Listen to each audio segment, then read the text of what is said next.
దోమకాటు కారణంగా మరణిస్తున్న వారి సంఖ్య ప్రతి సంవత్సరం దారుణంగా పెరుగుతోంది. ప్రపంచవ్యాప్తంగా 39 కోట్ల మంది డెంగ్యూ, ఇంకా మలేరియా, చికెన్ గున్యా వంటి వ్యాధుల బారిన పడుతున్నారు. ఇవన్నీ ఆడదోమల వల్ల వ్యాపించేవే. ఈ నేపథ్యంలో వాటిని నిర్మూలించేందుకు ఆస్ట్రేలియా శాస్త్రవేత్తలు సరికొత్త పరిశోధనలు చేపట్టారు. జన్యు మార్పిడి చేసిన మగదోమలతో ఆడదోమలను చంపించే ప్రయోగానికి శ్రీకారం చుట్టారు. ఇందులో భాగంగానే ఆడదోమలను అంతం చేసేందుకు ఆస్ట్రేలియా శాస్త్రవేత్తలు టాక్సిల్ మేల్ టెక్నిక్ పేరుతో ప్రయోగాలు చేస్తున్నారు. అందులో భాగంగా మగదోమల వీర్యాన్ని విషపూరితం చేసే జన్యువును వాటిలో ప్రవేశపెడుతున్నారు. ఆ విషపూరిత దోమలు ఆడదోమలతో కలిసినప్పుడు వాటి వీర్యంలో ఉండే విష ప్రోటీన్లు సదరు ఆడదోమల ఆరోగ్యం క్రమంగా క్షీణించిపోయేలా చేసి చివరికి వాటిని చంపేస్తుందన్నమాట.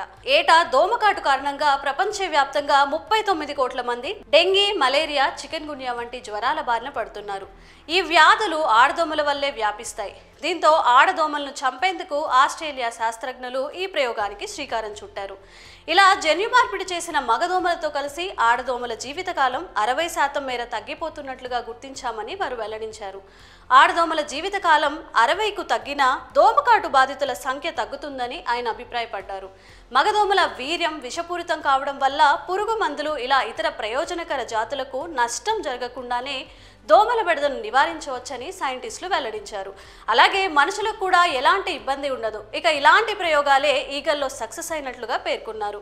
ఈగల వీర్యం విషపూరితం చేయగా వాటితో సంభోగం జరిపిన ఆడ ఈగల జీవితకాలం గణనీయంగా తగ్గిపోయినట్లుగా గుర్తించారు. అయితే ఈ ప్రయోగం వల్ల మనుషులు, ఇతర జీవులకు ఎలాంటి హాని లేదని పూర్తిగా నిర్ధారించుకున్న తర్వాతే ఈ ప్రయోగాన్ని మరింత పూర్తి స్థాయిలో అమలు చేసే దిశగా ముందుకు తీసుకెళ్తున్నామని కూడా మాక్వేరీ యూనివర్సిటీ శాస్త్రజ్ఞులు వెల్లడించారు. మరి ఈ సరికొత్త ప్రయోగంపై మీ అభిప్రాయాలను కామెంట్స్ రూపంలో తెలియజేయండి.